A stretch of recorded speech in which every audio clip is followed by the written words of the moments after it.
So there's a lot of talk about agility now and whether organizations need to be agile or not in order to be able to compete now in 2020.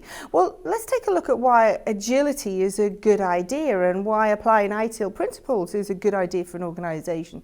First thing that I want to look at is the ability to respond to increasing change. If an organization is demonstrating agility, if they are agile, if they are flexible, then they're able to respond to change that's increasing.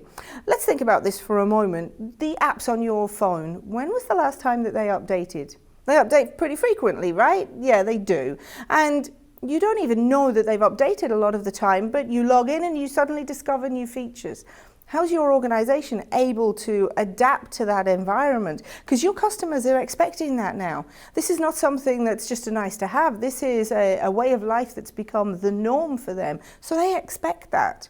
So the second thing that I want to look at with Agile is the individuals and interactions over processes and tools, which is an Agile principle, individuals and interactions over processes.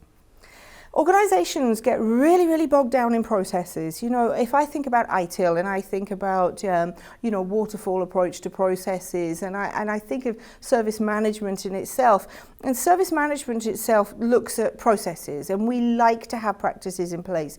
But sometimes we implement processes and they just become too bureaucratic. It's more about red tape than it is about efficiency. Processes should be both efficient and effective. So we want to take that switch away from those processes and start looking at individuals and what the individuals value. And I could tell you now, it's not going to be red tape and it's certainly not going to be bureaucracy. So put them at the front of everything that you do.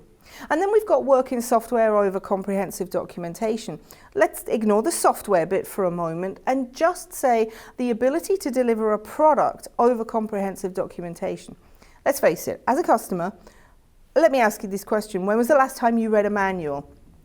I've never read a manual. I don't read a manual. When it comes to opening up a new piece of tech or getting a new phone, I never read the manual. There isn't a manual that exists with a new phone anymore. And that's because your customers don't want comprehensive documentation. Sure, they want FAQ areas, they want the ability to find out for themselves, but they don't need comprehensive documentation. They'd rather have something that works, and something that works from the minute they open the box, rather than trying to find out why it's gone wrong. Then there's another principle, responding to change over following a plan. Let's not get too bogged down with what the plan is. The plan says that we should do this. Things change.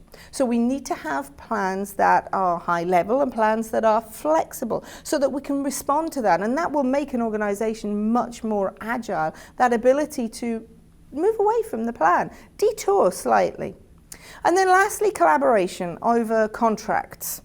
I would rather work with somebody as a customer than be tied down to the nuts and bolts of a contract. I hate it, and I'm sure you do too, when you call up an organization for support and then they say, oh, well, this is what's in your contract. I don't really care what's in my contract. What I want is for you to help me with my issue. And so for an organization to succeed with their customers, then if you think about these agile principles that we've just discussed, then they are going to be, well, I would say they are going to be critical for the organization to be able to succeed, because without these principles, then an organization is going to fall behind its competitors and it's going to start to lose customers. So think about this. Within your organization, do you need to be more agile?